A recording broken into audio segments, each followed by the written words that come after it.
tardes a todos. Bienvenidos y muchas gracias por estar aquí presente en esta conferencia sobre el ciclo de conferencias que organiza la Real Academia Gallega de Legislación y Jurisprudencia.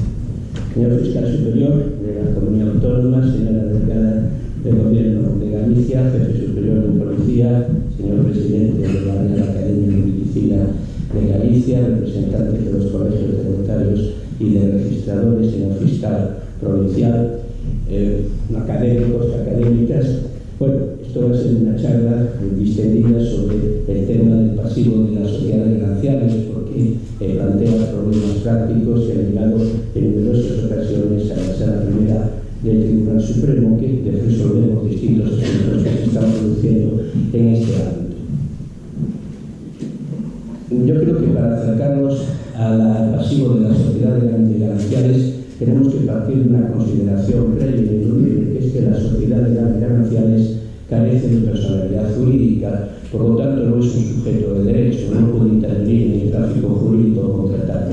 Los únicos que pueden contratar, en definitiva, son los cónyuges. Por lo tanto, la primera consecuencia que podemos obtener es que en las sociedades gananciales son dos los posibles deudores, los cónyuges, pero tres los patrimonios responsables, el patrimonio privativo de cada uno de los cónyuges, los patrimonios y el patrimonio ganancial, que sería el tercer patrimonio. Así lo dice el doctrinador cuando escribe que la masa común no es una persona jurídica, sino un patrimonio autónomo. Por consiguiente, no puede ser deudora y sí son objeto de responsabilidad. Deudores son siempre los cónyuges, bien aislados, bien conjuntamente, como personas individuales. Esta consideración de las sociedades gananciales como carente de personalidad jurídica es una constante en la jurisprudencia, y en este sentido las sentencias del 26 de marzo de 1979, más próximamente la sentencia 10/2016 de 1 de febrero, que insiste en las mismas ideas, las sociedades gananciales no tienen personalidad jurídica, por lo que en sentido estricto no puede contraerlas, son los cónyuges los que aparecen como deudores. En definitiva, el criterio jurisprudencial es unánime al respecto. Es indiscutible que el cónyuge que ha concertado la deuda se responde con el tercero con todos sus bienes, en tanto en cuanto la responsabilidad del deudor es universal. Por lo tanto, el cónyuge que contrajo una deuda responde con sus bienes privativos en cualquier caso, y en el caso de que la deuda pertenezca o sea también de la sociedad de gananciales, corresponderán los bienes gananciales. Pero partiendo de la base también, luego veremos que el patrimonio privado de la persona está constituido no solamente con sus bienes propios, sino también con su participación en los bienes comunes. Sería un auténtico dislate que el acreedor no pudiera transferir los bienes comunes en el caso de insuficiencia de los bienes privados. En principio, quienes responden son los bienes privativos del cónyuge que contrajo la deuda, en su caso los bienes gananciales, pero no los bienes privativos del cónyuge deudor, es decir, del cónyuge que no contrajo la deuda, salvo la excepción prevista en el artículo 1319 del Código Civil, cuando señala que de las deudas contraídas en el ejercicio de la potestad doméstica responderán solidariamente los bienes comunes, los del cónyuge que contraiga la deuda, y subsidiariamente los del otro cónyuge, haciendo referencia al cónyuge que no contrajo la deuda. Como quinta conclusión al respecto sería que sería un verdadero dislate y la quiebra más absoluta del régimen económico de las sociedades gananciales si para realizar cualquier acto jurídico para satisfacer las más elementales necesidades del consorcio conyugal fuera necesaria la intervención de ambos cónyuges, siempre y en todo caso. Otra aproximación al tema es que no existe una suerte de presunción de ganancialidad pasiva. A diferencia de lo que sucede en el artículo 1361 del Código Civil, que se establece una presunción de ganancialidad activa, conforme a la cual se presumen gananciales los bienes existentes en el matrimonio, no existe una suerte de precepto en el Código Civil que nos diga algo así, como que se presumen gananciales las deudas contraídas durante la vigencia de la sociedad legal de gananciales. Además, tiene existencia de un precepto como el artículo 1361 del Código Civil. Esta conclusión se obtiene, en primer lugar, del principio de la relatividad de los contratos de 1257, que producen efectos solamente por respecto a las partes contratantes, pero hay un argumento muy muy fuerte, que es el del artículo 541 de la Ley de Enjuiciamiento Civil. Y este precepto señala lo siguiente: cuando se proceda contra un cónyuge que contrajo la deuda y esa deuda sea de la sociedad legal de gananciales, se embargarán también los bienes gananciales. El embargo se le tendrá que notificar al cónyuge del deudor, y ese cónyuge podrá oponerse a la ejecución señalando que la deuda no es de la sociedad legal de gananciales, en cuyo caso el acreedor ejecutante tendrá que demostrar que la deuda es ganancial.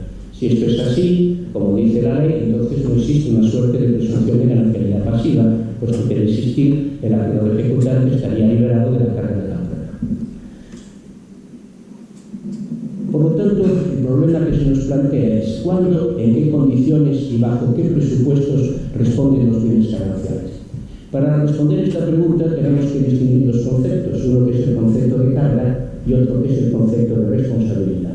Cuando hablamos de carga, nos estamos refiriendo a las relaciones internas entre los cónyuges, y cuando hablamos de responsabilidad, ya nos estamos refiriendo a la esfera externa, es decir, las relaciones que tienen los cónyuges con terceros acreedores.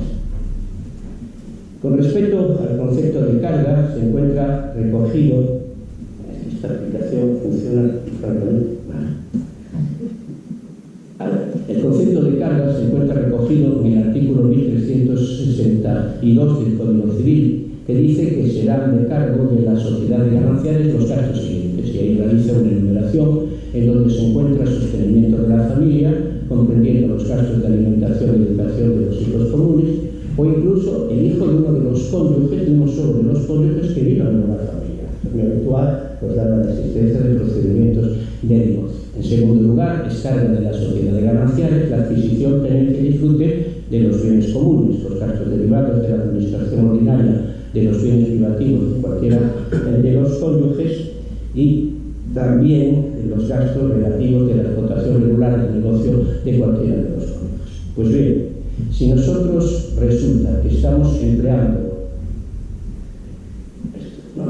si nosotros en definitiva estamos empleando bienes privativos para satisfacer una carga que es de la sociedad legal de gananciales, entonces, conforme al artículo 1362 del Código Civil, surgirá un derecho de reembolso del cónyuge que empleó los bienes privativos para satisfacer una deuda que es carga de la sociedad legal de gananciales. Y esto es lo que establece el artículo 1362 del Código Civil. Y por su parte, el artículo 1364 de dicho texto, 1398 también del Código Civil, viene diciendo que el pasivo de la sociedad de gananciales quedará, en este caso, integrado por el importe actualizado de las cantidades que, habiendo sido pagadas por uno solo de los cónyuges, fueran de cargo de la sociedad, y en general la que constituya créditos de los cónyuges contra la sociedad. Por lo tanto, las cargas, estamos hablando de las relaciones internas entre los cónyuges. Si un cónyuge emplea dinero privativo para satisfacer un gasto que es cargo de la sociedad de gananciales, surgirá a su favor un derecho de reembolso que lo podrá hacer efectivo en el momento de proceder a la liquidación de la sociedad de gananciales con base en el artículo 1398.3 del Código Civil. Otro concepto distinto ya es el concepto de responsabilidad. Cuando hablamos de responsabilidad ya no nos estamos refiriendo a esa esfera interna de relaciones entre los cónyuges, sino con respecto a terceros, en relación con los acreedores. Esto se volvió absolutamente loco.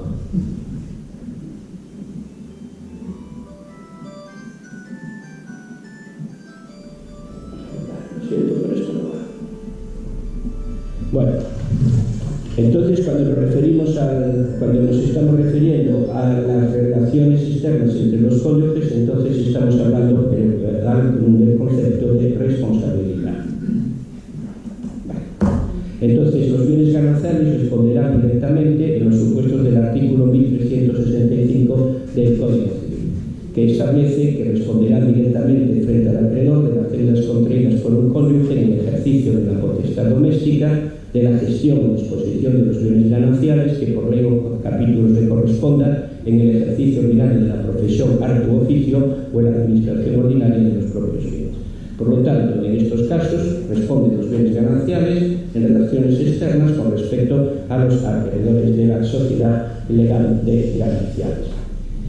Esta distinción entre cargas por un lado y responsabilidad por otra, relaciones internas, relaciones externas, pasivo definitivo y pasivo provisional, es recogida en una abundante jurisprudencia del Tribunal Supremo, entre ellas la sentencia 345-2023 del 6 de marzo, cuando señala que el artículo 1364 se refiere a las cargas de la sociedad, dice el Supremo, es decir, a las relaciones internas entre los cónyuges y no a la responsabilidad de la sociedad de gananciales, esto es, a las relaciones externas con terceras personas reguladas en los artículos 1365 y siguientes.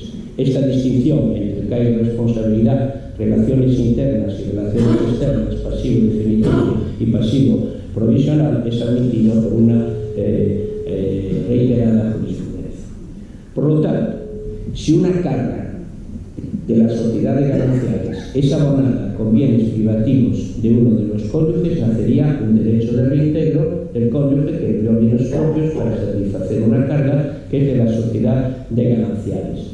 Si la carga es abonada vigente del matrimonio con bienes comunes, pues entonces no surgirá ningún tipo de derecho de reembolso que tenga que hacerse efectivo en el momento de proceder a la liquidación de la sociedad de gananciales.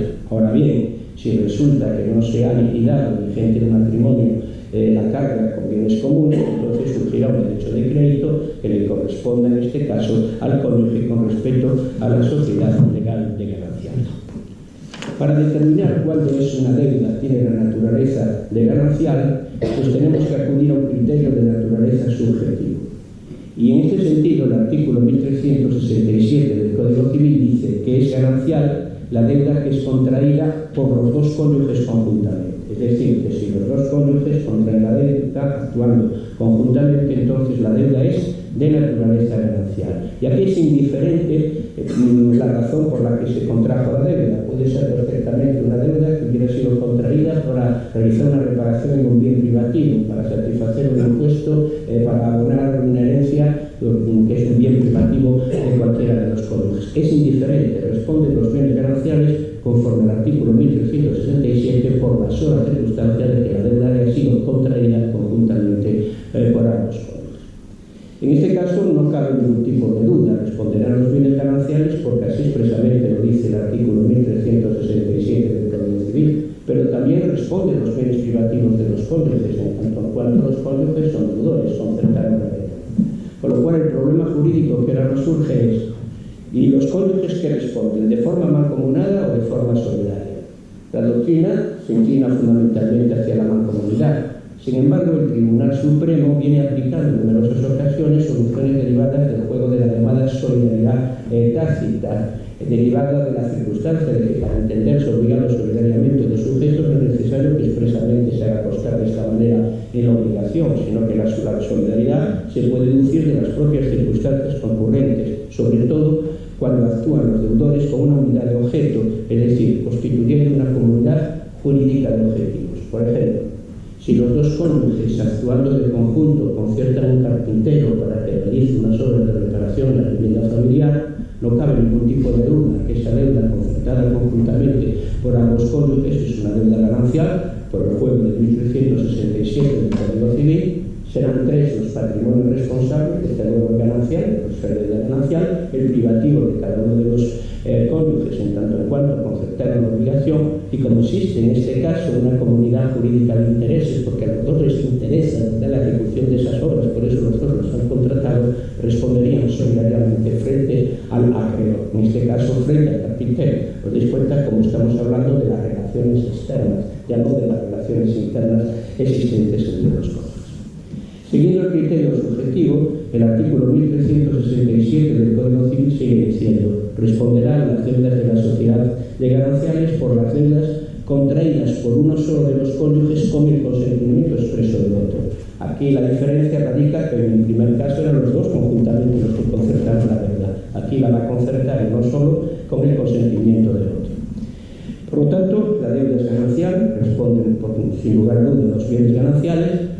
No cabe ningún tipo de duda que el cónyuge que concertó la deuda va a responder por sus bienes privativos en su condición de deudor para la responsabilidad universal que al deudor le atribuye el artículo 1911 del Código Civil, el cumplimiento de sus obligaciones responderá al deudor con todos sus bienes presentes o futuros. Sin embargo, aquí la problemática se suscita si responderán también los bienes privativos del cónyuge que se limitó exclusivamente a consentir. No hizo otra cosa que consentir para que la deuda tuviera naturaleza de ganancia. La doctrina y la jurisprudencia mayoritaria pues admiten o consideran en estos casos que no se produce la responsabilidad de los bienes privativos del cónyuge que se limitó a consentir. En este caso, Marta Pallarés explica las siguientes situaciones. Situación 1. Casos que nos hallemos ante un consentimiento de simple control. Sería el caso del artículo 1320 del Código Civil. Para disponer de la vivienda familiar que sea privativa de uno solo de los cónyuges, se necesitará el consentimiento del otro cónyuge. Es un consentimiento de control, lógicamente no puede ser fuente de responsabilidad para el cónyuge que se limitó simplemente a prestar ese consentimiento de mera presencia.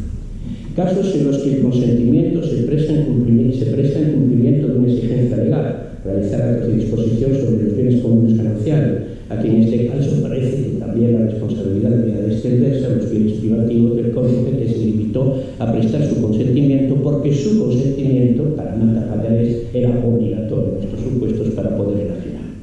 Y distingue este autor un tercer supuesto. Esta doctrina la sigue también José Luis de los Mozos. Casos en que un cónyuge presta su consentimiento a un contrato celebrado por un solo de los cónyuges cuando podría haber realizado ese negocio jurídico por sí solo, sin la necesidad del consentimiento del otro cónyuge. Por ejemplo, un préstamo que obtiene cualquiera de los cónyuges por sí solo, sin intervención y consentimiento del otro. Parece que en este caso, por los bienes privativos del otro cónyuge no deberían responder.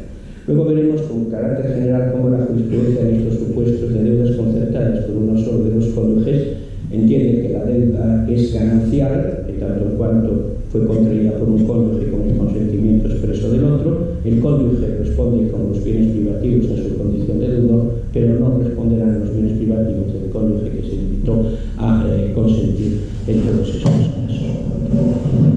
Bien.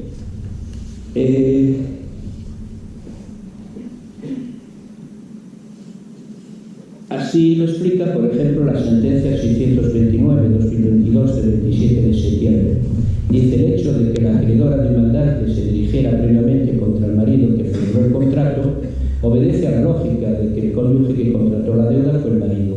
Y dice esta sentencia: el cónyuge que no contrajo la deuda no es deudor, no responde con sus propios bienes, aunque la responsabilidad alcance a todos los bienes gananciales, que por lo tanto sí responde con su participación en la sociedad de gananciales, pero no respondería en este caso con los bienes privativos suyos, es decir, con su patrimonio individual. A los efectos de la constitución de la relación jurídico-procesal y por lo tanto la determinación de la existencia de situaciones de litisconsorcio pasivo necesario a las que se refiere el artículo 12.2 de la Ley de Enjuiciamiento Civil, la jurisprudencia entiende que si se trata de acciones reales o contradictorias del dominio, es ineludible la interpelación conjunta de ambos cónyuges, es decir, una acción reivindicatoria sobre un bien ganancial, una acción obligatoria de servidumbre sobre un bien ganancial, es necesario que la demanda se dirija directamente contra ambos cónyuges. Ahora bien, cuando se trata de acciones derivadas del derecho de crédito, es decir, acciones derivadas de derechos personales, se distinguen. Si el contrato ha sido celebrado por ambos cónyuges, los dos cónyuges tendrán que ser interpelados en tanto en cuanto los dos son cónyuges deudores. En el caso de que uno de ellos intervenga en el contrato mediante la representación del otro cónyuge, los dos deberían de ser demandados en tanto en cuanto está actuando por la representación del otro cónyuge. Y, por ejemplo, cuando va uno al notario y adquiere un bien a favor de la sociedad legal de gananciales, si se quiere impugnar esa escritura de por alguna forma, pues los dos tendrían que ser en este caso interpelados, tanto en cuanto están actuando en beneficio de otro cónyuge. Ahora bien, si uno solo celebra el contrato por sí solo, sin ningún otro tipo de circunstancia, va a comprar uno de ellos una lavadora en un comercio y no pagar precio, bastaría simplemente en el ejercicio de la acción derivada de ese derecho de crédito con la interpelación del cónyuge que contrajo la deuda sin que se produzca un litisconsorcio pasivo necesario por no haber llamado al proceso al cónyuge del comprador. Bien, cuando se trata de deudas privativas, pues la cuestión lógicamente cambia de una manera importante. Por lo tanto, cuando se trata de deudas privativas, es decir, de deudas propias de uno solo de los consortes, pues entonces quien deberá de responder lógicamente serán los bienes privativos. Ahora bien, el patrimonio de una persona no solamente está compuesto por sus bienes propios, sino por su participación en los bienes comunes. Es un dislate auténticamente intolerable que el acreedor, por la insuficiencia de los bienes privativos, no pudiera agredir a través de una traba o un embargo los bienes comunes. A ello responde el artículo 1373 del Código Civil, cuando señala: cada cónyuge responde con su patrimonio personal de las deudas propias. Por lo tanto, de las deudas propias yo respondo con mis bienes propios. Ahora, si sus bienes privativos no fueran suficientes para hacer efectiva la deuda privativa, el acreedor podrá pedir el embargo de los bienes gananciales, que será inmediatamente notificado al cónyuge deudor, y éste podrá exigir que la traba que sustituya los bienes comunes que le pertenezcan en la liquidación de la sociedad legal de gananciales. Es decir, que en estos casos podrá pedir el cónyuge deudor la disolución de la sociedad legal de gananciales y que la traba que sustituya los bienes que le hayan sido adjudicados al cónyuge deudor en las operaciones liquidatorias de la ley común. Por lo tanto, los presupuestos de aplicación del artículo 1373 del Código Civil serían los siguientes. En primer lugar, que nos encontremos ante la deuda privativa de uno solo de los cónyuges. En segundo lugar, insuficiencia de los bienes propios para satisfacer la deuda, porque si los bienes propios fueran suficientes, pues la responsabilidad sería, en este caso, de los bienes propios del cónyuge deudor. Que esté vigente y no disuelta la sociedad legal de gananciales, porque el 1373 opera en sede de sociedad legal de gananciales. La necesidad de la notificación del embargo al cónyuge deudor, a los efectos de que tome constancia de que se le van embargando los bienes gananciales, lo cual tiene su manifestación del artículo 144 del reglamento hipotecario. La circunstancia de haberse no notificado el embargo de los bienes gananciales al otro cónyuge determinó, por ejemplo, que se estimara un recurso de amparo en la sentencia de la Sala Segunda del Tribunal Constitucional el 28 de abril del año 2003. La tradición procesal del artículo 1373 del Código Civil en sede de ejecución de la sede procesal la encontramos en el artículo 541 de la Ley de Enjuiciamiento Civil. Este artículo comienza con algo ya conocido, ya tratado: no se despachará ejecución contra la sociedad legal de gananciales. Claro, ¿cómo voy a despachar ejecución contra la sociedad de gananciales si no tiene personalidad jurídica y por lo tanto no puede ser parte del proceso? Pero sigue diciendo el artículo 541. Cuando la ejecución se siga a causa de deudas contraídas por uno de los cónyuges que fueran a su vez deudas de la sociedad legal de gananciales, entonces el acto despachando ejecución se dirigirá contra el cónyuge deudor, que fue el que contrajo la deuda, pero el embargo de los bienes gananciales se deberá de notificar al cónyuge que no contrajo la deuda. Este podrá, por vía de excepción, alegar todos los motivos de oposición a la ejecución despachada, e incluso sostener que la deuda no es ganancial. Y cuando afirme que la deuda no es ganancial, entonces tendrá que ser el acreedor ejecutante el que demuestre la ganancialidad de la deuda. Ahora bien, si la ejecución se sigue por deudas que sean privativas de uno solo de los cónyuges, entonces cuando se tengan que embargar bienes comunes por insuficiencia de los privativos, el embargo de los bienes comunes se deberá de notificar siempre al cónyuge deudor, el cual podrá pedir, como hemos visto conforme al 1373 del Código Civil, la disolución de la sociedad de gananciales y que se sustituya el embargo en los bienes que hayan sido adjudicados al cónyuge deudor cuya insuficiencia patrimonial determinó el embargo de los bienes de naturaleza estrictamente ganancial. Por lo tanto, la exégesis del artículo 541 del Código Civil sería la siguiente. Primero, que la sociedad legal de gananciales carece de personalidad jurídica. Segundo, que el mentado precepto 541 está previsto a los solos efectos del proceso de ejecución. Tercero, solo su juego normativo exige que se haya procedido al embargo de bienes comunes, es decir, al embargo de bienes gananciales. En definitiva, responde a dar un cauce procesal a lo dispuesto en el artículo 1373 del Código Civil. Al mismo tiempo, al cónyuge del deudor, el cónyuge que no contrajo la deuda, cuyos bienes gananciales y comunes se van a embargar, entonces podrá oponerse a la ejecución por vía de excepción, lo cual no es otra cosa que la manifestación de lo dispuesto en el 1385 del Código Civil. En la sociedad de gananciales, cualquiera de los cónyuges puede defender los bienes comunes por vía de acción y por vía de excepción. Esta es la traducción procesal de lo dispuesto en el 1385 del Código Civil. Su ámbito de aplicación se reconduce a aquellos supuestos en el que del título ejecutivo no resulten deudores otros cónyuges, porque entonces se despacha la ejecución contra los dos. Aquí nos estamos refiriendo a los supuestos en los que se despacha la ejecución contra uno de los cónyuges el que concertó la deuda, pero siendo la deuda de naturaleza ganancial.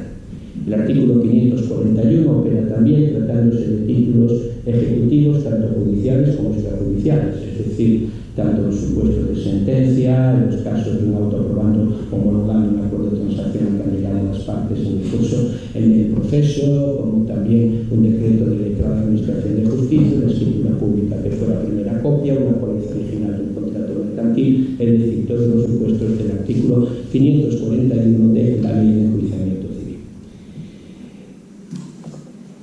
Ahora bien, el artículo 541 también se refiere al supuesto de que se hubieran embargado bienes comunes por insuficiencia de bienes privativos. El supuesto sería una deuda de naturaleza privativa, por lo tanto la demanda se sigue contra el cónyuge que concertó la deuda, pero se tiene que proceder al embargo de los bienes comunes por insuficiencia de los privativos. Por lo tanto, en este caso, los presupuestos de aplicación de 541.3 serían los siguientes. Primero, que nos encontremos ante una ejecución por deudas privativas de uno solo de los cónyuges. Segundo, que el cónyuge carezca de bienes propios para satisfacer la deuda o estos sean insuficientes.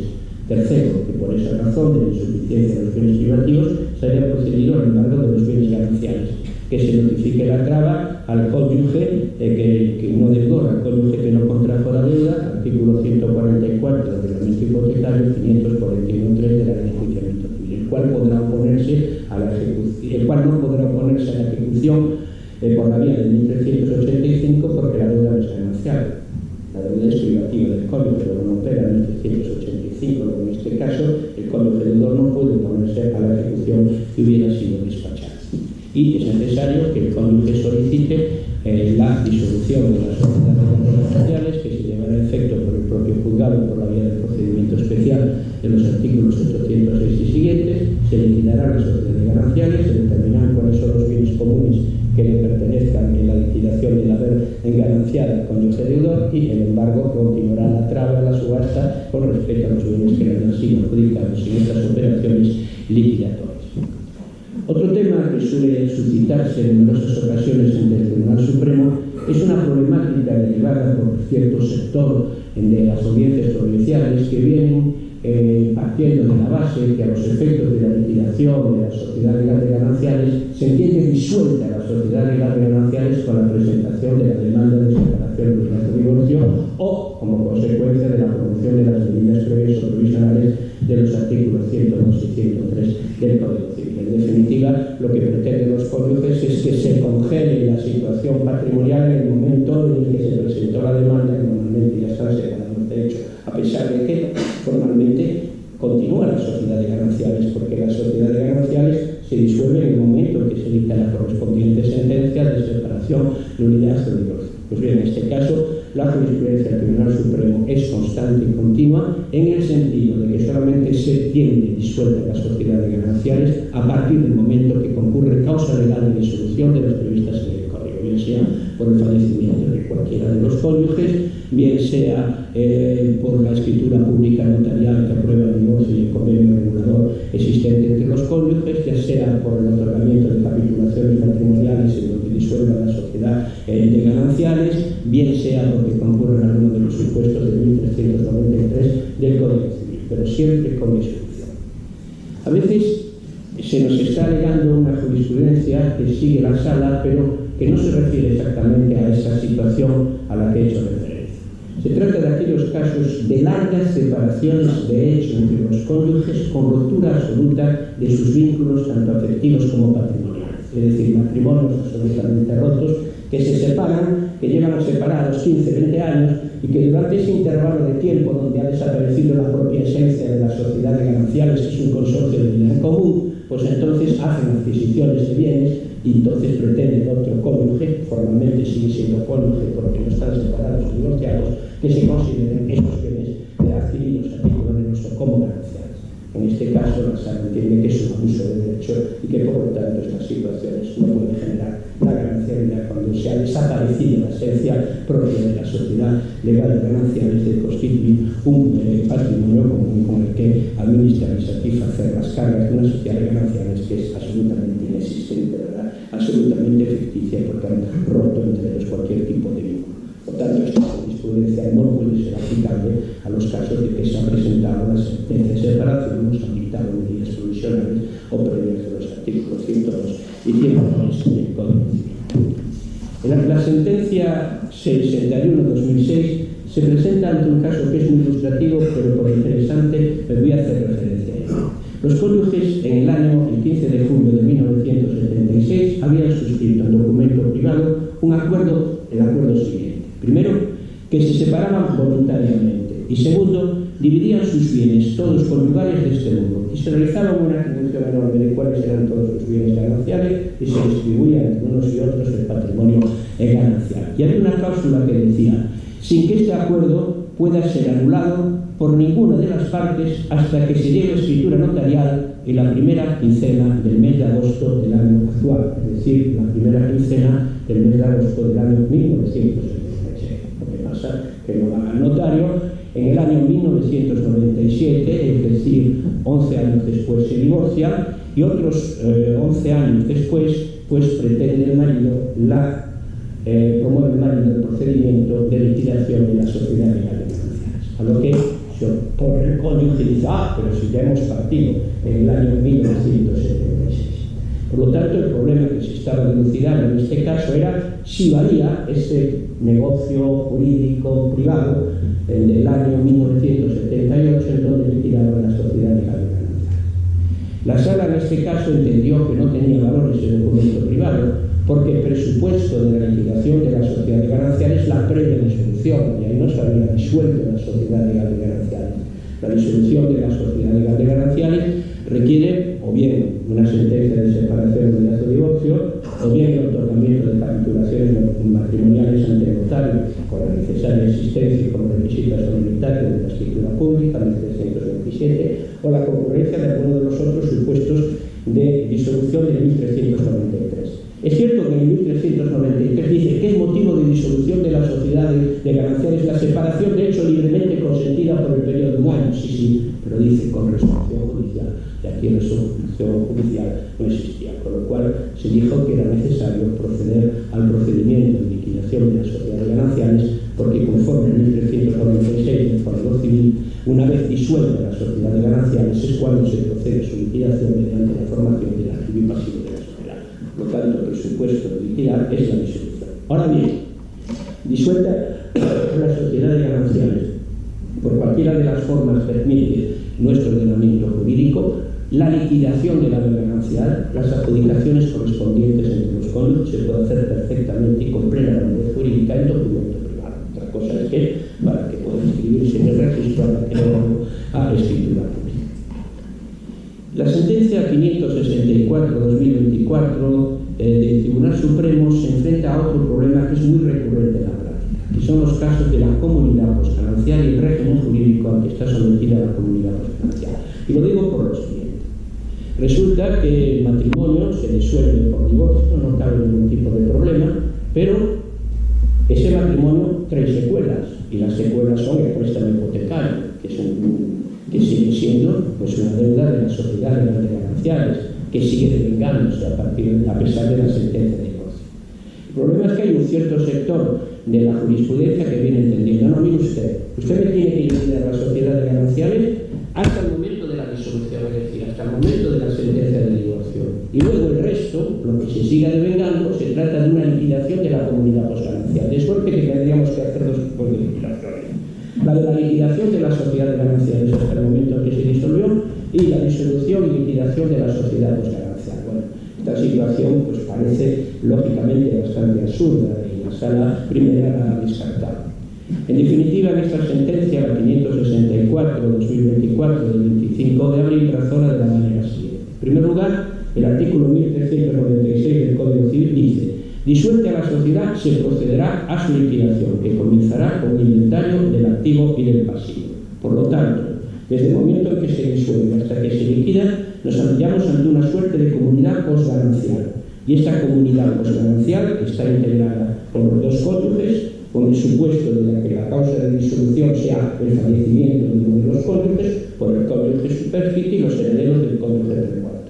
En esa comunidad posganancial, cada uno de los cónyuges o cada uno de los partícipes en esa comunidad posganancial tiene una cuota abstracta en la totalidad de los bienes comunes configurada como una unidad patrimonial. Es decir, no existen tantas comunidades ordinarias de indiviso como bienes integran la masa común de bienes, sino una sola, como una università juris, en donde cada uno de los partícipes tendrá una cuota abstracta. Ahora bien, en esa situación de comunidad posganancial, lógicamente los ingresos obtenidos por el trabajo y por la industria de cada uno de los cónyuges dejan de ser gananciales, que son en este caso privativos suyos. Los frutos, las rentas y los intereses que generaron los bienes privativos de cada uno de los cónyuges dejan de ser gananciales, son privativos del cónyuge cuya titularidad le corresponde. Solamente existiría una pequeña excepción, que serían aquellos frutos que quedasen pendientes de los bienes privativos en el momento de la disolución de la sociedad, que podríamos aplicar el régimen de usufructo. Ahora bien, los frutos y rentas que generan los bienes antiguos, bienes gananciales o los bienes comunes, siguen siendo bienes comunes. Esos rendimientos siguen perteneciendo, lógicamente, a ambos cónyuges. El patrimonio de la comunidad indivisa, por lo tanto, responde de las obligaciones que pesaban sobre la sociedad, es decir, de la amortización de las cuotas del préstamo hipotecario, por ejemplo. Ahora bien, las que contraiga cualquiera de los cónyuges en esa situación de comunidad posganancial ya son privativas suyas, porque ha desaparecido la esencia propia de la sociedad legal de ganancias. Los acreedores lo que podrán pedir es el embargo de la cuota abstracta que le corresponda a cada uno de los cónyuges en la sociedad legal de gananciales.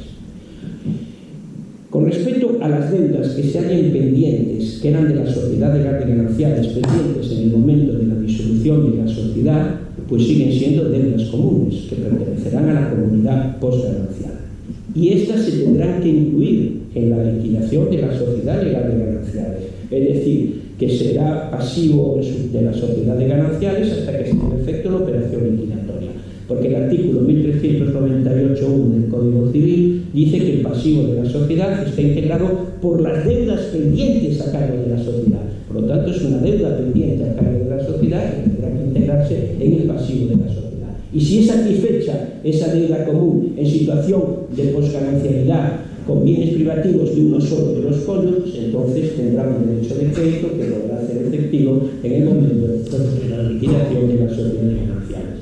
Esta sentencia también resuelve cuestiones particulares, como que son gastos comunes los derivados a las derramas de las comunidades de propietarios, los gastos ordinarios de los bienes de la comunidad de propietarios sometida al régimen de la propiedad horizontal, así como los gastos de IBI, porque grava directamente la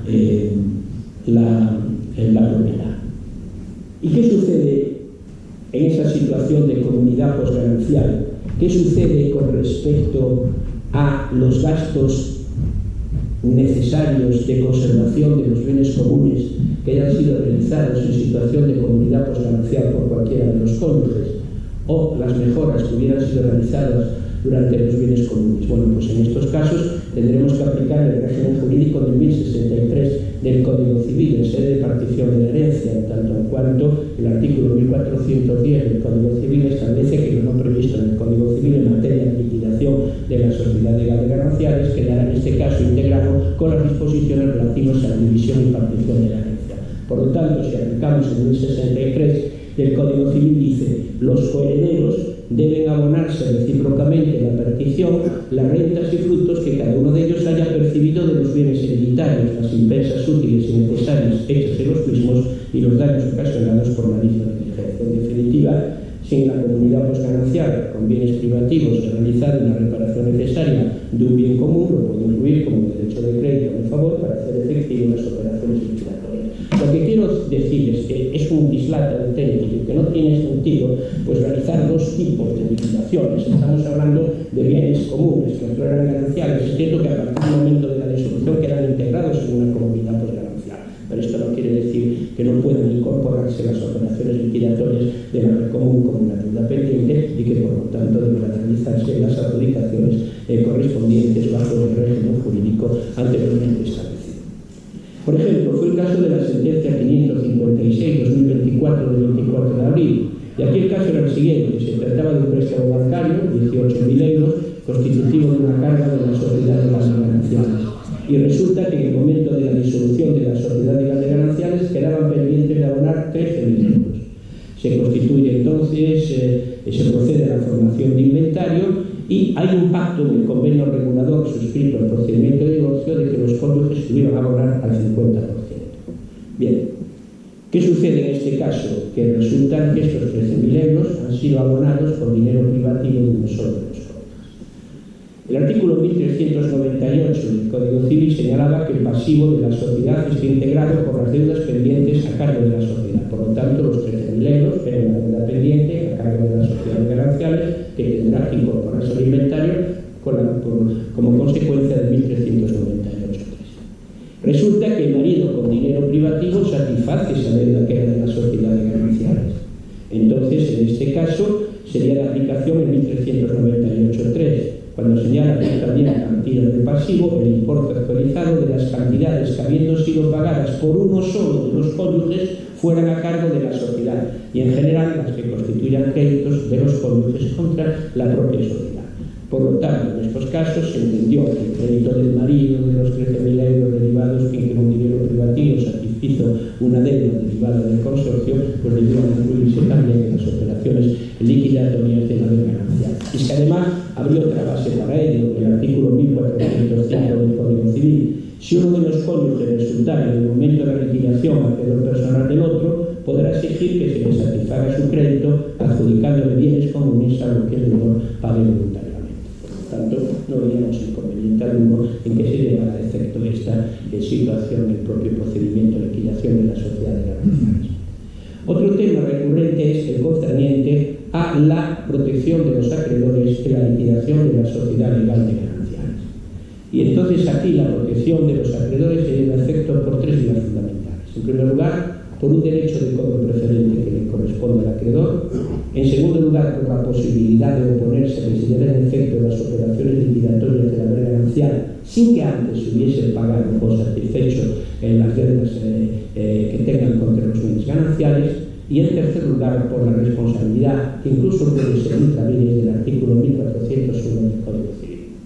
El artículo 1396 señala lo dicho hasta la saciedad, es decir, que disuelta la sociedad se procederá a su liquidación que comenzará con el inventario del activo y pasivo.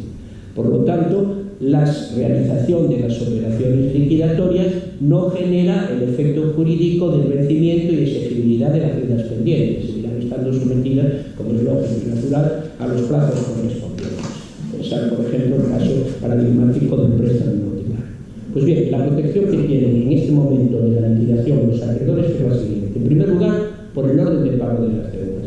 Es decir, terminado el inventario, se pagarán las deudas de la sociedad, comenzando por las deudas de alimentos, si existieran, y posteriormente el resto de las deudas. Por lo tanto, los acreedores saben que tienen un derecho de preferencia sobre las indemnizaciones y reembolsos que le corresponden a cada uno de los cónyuges con respecto a los bienes comunes para haber empleado dinero privativo en la satisfacción de las cargas de la sociedad. Por lo tanto, esa es la primera protección que le brindan los artículos 1399 y 1403, es decir, el derecho a cobrar como referencia. La segunda es oponerse a que se lleven efecto las operaciones liquidatorias del haber ganancial si antes no me pagas mi crédito o si no me afianzas la deuda. Esto deriva del juego del artículo 1402 del Código Civil, que en sede de liquidación de sociedades de haber gananciales establece que tendrán los acreedores los mismos derechos que le correspondan a los acreedores de la herencia. Por lo tanto, existe una revisión a los artículos 1082 y 1084 del Código Civil en sede de partición de la herencia. Al mismo tiempo, el 1410, también en sede de liquidación de la sociedad de ganancias, dice que lo no previsto en la liquidación se aplicarán de nuevo las disposiciones de la sociedad de la partición de la herencia. Y lo mismo dice el procedimiento de liquidación de las sociedades gananciales en el 815 del Reglamento Civil, que remite de nuevo al procedimiento de partición de la herencia. Pues bien, en 1082, en sede de partición de la herencia, dice: los acreedores reconocidos como tales, estamos hablando de la partición de la herencia, podrán oponerse que se lleve a efecto la partición de la herencia hasta que se les pague o afiance el importe de sus créditos. Hombre, esta es una poderosa arma que tengo en mi poder. O pagas, o me afianzas, o no recibes los bienes que te corresponden en tu cupo de la liquidación de la sociedad de gananciales. Claro, el artículo 1082 del Código Civil dice los acreedores reconocidos como tales. ¿Cuáles son estos?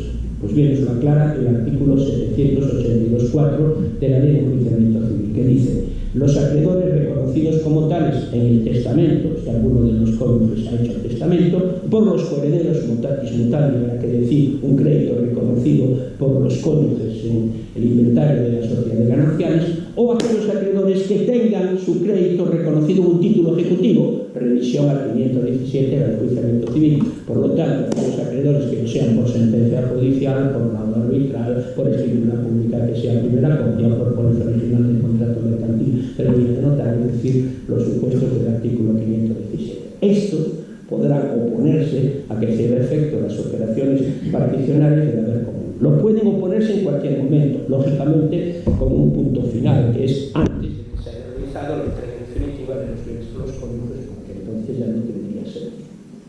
Distinta es la posición de los acreedores individuales, ya no los acreedores de la sociedad de gananciales, sino los acreedores de cada uno de los cónyuges. En este caso, su intervención, conforme al 1083 del Código Civil, se limitará, en este caso, a tomar conocimiento y poder intervenir en las operaciones liquidatorias a los efectos de evitar que se lleve a efecto el fraude de sus derechos. Pero todavía nos queda otro tercer mecanismo de protección de los acreedores, que es el del artículo 1401 del Código Civil. Y este dice: mientras no se hayan pagado por entero las deudas de la sociedad, los acreedores conservarán sus créditos contra el cónyuge deudor.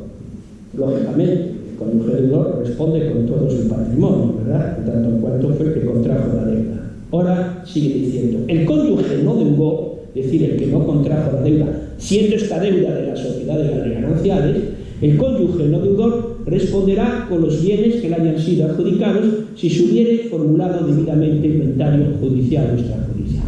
Es decir, que en este caso, como la deuda es ganancial, el cónyuge que contrajo la deuda responderá con los bienes privativos, con los bienes comunes que le hayan sido adjudicados, y el cónyuge que no contrajo la deuda con los bienes comunes que le hayan sido adjudicados en las operaciones particionales, porque esa es una deuda de gananciales.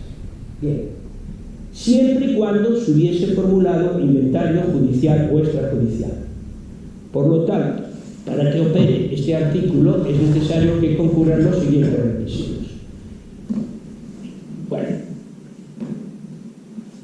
sería necesario en estos casos que se tratase de una deuda que fuera de la sociedad legal de gananciales y que se haya realizado un inventario fiel de los bienes gananciales. Porque si no se realiza ese inventario fiel de los bienes gananciales, si se omite, por ejemplo, el crédito en el pasivo de la sociedad legal de gananciales, esa omisión generará una responsabilidad ultra vires y el cónyuge no deudor va a responder con sus bienes privativos. Ojo, que las consecuencias son muy grandes, porque entonces pierde el beneficio de inventario, de nuevo por aplicación, como ahora veremos, de las disposiciones relativas a la herencia. Tanto en cuanto, así resulta del 13 del Código Civil, que dice: no producirá efecto alguno el beneficio de inventario si no va precedido seguido de un inventario fiel y exacto de todos los bienes de la herencia. En 1024.1, el heredero perderá dicho beneficio si a sabiendas dejar de incluir en el inventario alguno de los bienes, derechos o acciones de la herencia. Con lo cual se plantea el problema: ¿esto solo afecta al activo o afecta también al pasivo? Es decir, omisión de una deuda en el inventario genera la responsabilidad ultra vires del socio, del cónyuge que no contrajo la deuda. La jurisprudencia dice que sí. Y lo vamos a ver muy bien pues con un ejemplo, que sería el caso contemplado en la sentencia 629/2022 del 27 de septiembre. Y el caso era el siguiente: para uno de los cónyuges explotaba un negocio que era una industria agropecuaria. En la explotación ordinaria de ese negocio pues concierta el alquiler de unas fincas rústicas. El caso es que adeuda el importe de las rentas de las fincas rústicas, concretamente unos 18.000 euros. ¿Qué pasa? Que se divorcia, se disuelve la sociedad legal de gananciales y en el pasivo de la sociedad legal de gananciales no aparece esta renta ganancial. Se omite esta deuda, bien, la omisión de esta deuda determinó que respondiese también el cónyuge que no la contrajo y por lo tanto responde en este caso el cónyuge agricultor por sus bienes privativos, los bienes gananciales, porque es una deuda de la sociedad de gananciales, pero también los bienes privativos del otro cónyuge por no haber incluido en el pasivo de la sociedad de gananciales una deuda que debió de haberse incluido y por lo tanto por haber manipulado el pasivo de la sociedad legal de gananciales. Y todo ello por aplicación supletoria de las disposiciones concernientes a la división de la herencia del beneficio de inventario de los artículos 1013 y 1041 del Código Civil. Bueno, termino ya porque esto ya me estoy pasando 3 pueblos. Bueno, es necesario también admitir la posibilidad de que se pueda liquidar la sociedad de gananciales mediante la adjudicación en pago de bienes a los acreedores, pero bajo el régimen jurídico de 1400, es decir, sería en este caso una dación de pago. Dice, cuando no hubiera metálico suficiente para el pago de las deudas, podrán ofrecerse con tal fin adjudicaciones de bienes gananciales, pero si cualquier partícipe o acreedor lo pide, se procederá a enajenarlos y a pagar su importe. Es decir, que por insuficiencia de metálico, pues cabe la posibilidad que liquide una de las sociedades gananciales mediante la adjudicación de bienes gananciales. Ahora bien, para evitar posibles abusos o fraudes en estos casos, bastará que cualquier acreedor lo pida o cualquier partícipe, cualquier cónyuge lo solicite para que se proceda a la venta de ese bien en subasta pública y en este caso se proceda con el dinero obtenido para satisfacer la deuda de este acreedor. Con lo cual se pueden producir también situaciones absolutamente abusivas, como por ejemplo la adjudicación de un bien a menos valor que el importe de la deuda y el cónyuge que apenas tenga, pues en este caso, interés de ninguna clase, se opone o pretende que se lleve a efecto de pública subasta por aplicación de 1400, lo cual puede generar una situación absurda, un verdadero abuso de derecho, una falta de interés legítimo en promover la venta en pública subasta, cuando no existe en este caso ningún tipo de interés. Y luego, en cuanto a la asunción de deudas por uno de los cónyuges, pues es perfectamente factible que cualquiera de los cónyuges hubiera asumido el pago de una deuda ganancial, pero claro, esa asunción de deuda opera exclusivamente a las relaciones internas entre ellas, lógicamente no afecta al acreedor. El acreedor deberá exactamente igual, está protegido por el 1317 y el 1401 del Código Civil. Ahora bien, para que produzca los efectos liberatorios del otro consorte que no asumió la deuda, pues entonces sería necesario que hubiera tolerado el acreedor. Otra problemática que se está suscitando en la práctica ha sido resuelta por el Tribunal Supremo es ¿y cómo realizo las actualizaciones de los bienes o de los derechos de crédito que debo incorporar a las operaciones liquidatorias? ¿Con los intereses legales o con el IPC?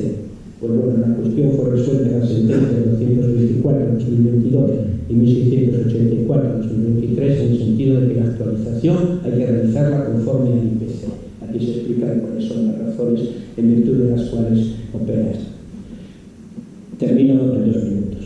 En cuanto a la posibilidad de acumular la liquidación de la sociedad de gananciales y la partición de la herencia, realizarlas en el mismo cuaderno particional, pues el Tribunal Supremo se manifestó al respecto la sentencia 379/2023 de 21 de febrero. En esta sentencia se viene a decir que muerto uno de los cónyuges se produce la disolución de la sociedad legal de gananciales, entonces presupuesto para realizar la partición de los bienes de causantes, la liquidación de su sociedad legal de gananciales, para determinar cuáles son sus bienes que pueden ser distribuidos entre sus herederos.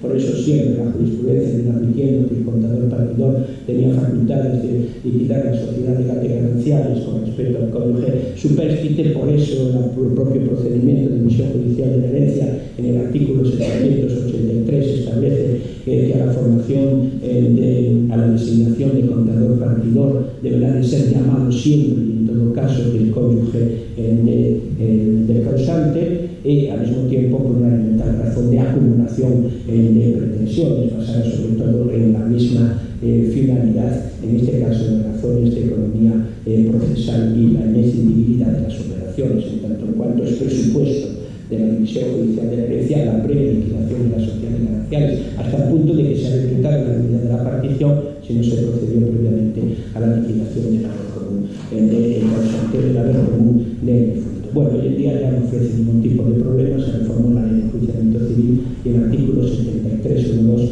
admite las acciones acumuladas. En estos casos, la acumulación se realizará sobre el procedimiento universal, es decir, sobre el procedimiento base, que será el de la división judicial de la herencia, y dentro del procedimiento de división judicial de la herencia se realizará la partición de la sociedad de gananciales. Bien, quiero ya terminar, así de verdad, con los supuestos de atribución de ganancialidad, porque esto se está generando también una problemática muy rica, sobre todo en la aplicación de 1355. Conforme a 1323, pues los cónyuges podrán transmitirse por cualquier título, bienes y derechos y celebrar entre sí toda clase de contratos. Pues bien, en 1355 dice: podrán los cónyuges, de común acuerdo, atribuir la condición de gananciales a los bienes que adquieran a título oneroso durante el matrimonio, cualquiera que sea la procedencia del precio, contraprestación y la forma y plazos en que se satisfaga. Es decir, que vigente el matrimonio, si adquirimos un bien a título oneroso, le puede decir que la adquiera en la sociedad legal de gananciales, a pesar de que el dinero del bien que adquiero sea dinero privativo. Bueno, pues bien, una cosa es la atribución de ganancialidad de 1355, que determina que el bien sea ganancial, pero otra cosa es que el cónyuge que empleó bienes privativos no pueda tener un derecho de reembolso, que pueda hacerlo efectivo en el momento de liquidación de las sociedades gananciales. Porque, señores, las donaciones no se presumen, y pensar que uno de los cónyuges le quiso donar al otro es mucho presumir, y sobre todo después cuando están divorciados, claro, que presunción que vale.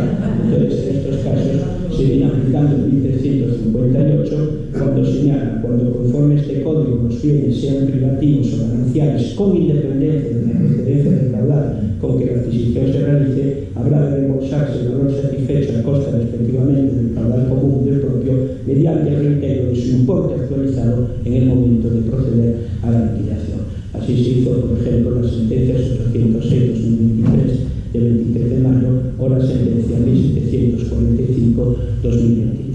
Y ya las sentencias 39-2024 se trataba de la inclusión en el activo de la mitad del rendimiento del negocio ganancial, o la 396-2024. Ya quiero pasar algunas de muchas gracias por vuestra atención.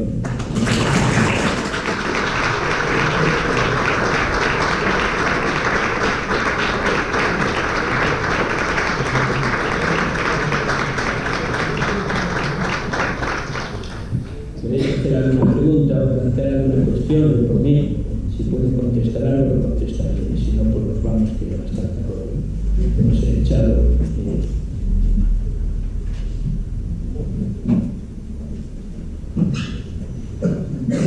Lo que sí también se dijo es que ya sabéis que el procedimiento de liquidación de las sociedades gananciales tiene dos fases: la fase de inventario y la fase de liquidación. La fase de inventario, cuando no se ponen de acuerdo con los cónyuges, entonces pues, se pone un juicio verbal, inclusión y exclusión de bienes. Esa sentencia es susceptible de recurso de apelación y esa sentencia es susceptible de recurso de casación ante el Tribunal Supremo. Una vez que finalice el inventario, una posible sentencia ante el Tribunal Supremo que determinó el carácter ganancial o no ganancial en determinado bien, saliría la fase de liquidación.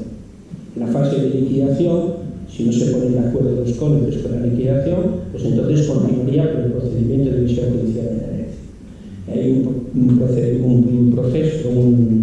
precepto que es el 789 que dice que una vez dictada la sentencia en el procedimiento de impugnación del acuerdo particional, siempre quedará el derecho de los cónyuges a promover el juicio de los herederos, a promover el juicio declarativo correspondiente. Bueno, en ese juicio declarativo ulterior relativo a la liquidación de las sociedades gananciales ya no se puede impugnar el activo de las sociedades gananciales que se determinó en el procedimiento de inventario, porque se produce excepción de cosas culpables, tanto en cuanto no se trata de un procedimiento sumario, y no tiene sentido que después de llegar al Tribunal Supremo lo vamos a plantear en las operaciones liquidatorias subiendo del inventario que es privativo o es ganancial. Entonces ahí ya se cerró la polémica por razones elementales de economía procesal y además por razones de justicia, porque el inventario no es un procedimiento sumario, es un procedimiento plenario sin limitación de los medios de ataque y defensa, con todo tipo de pruebas, incluso con la posibilidad de llegar ante el Tribunal Supremo en los incidentes de esta naturaleza. No tiene sentido volver a plantear otra vez al impugnar el cuadrado particional ya con las operaciones y el de separación. Vale.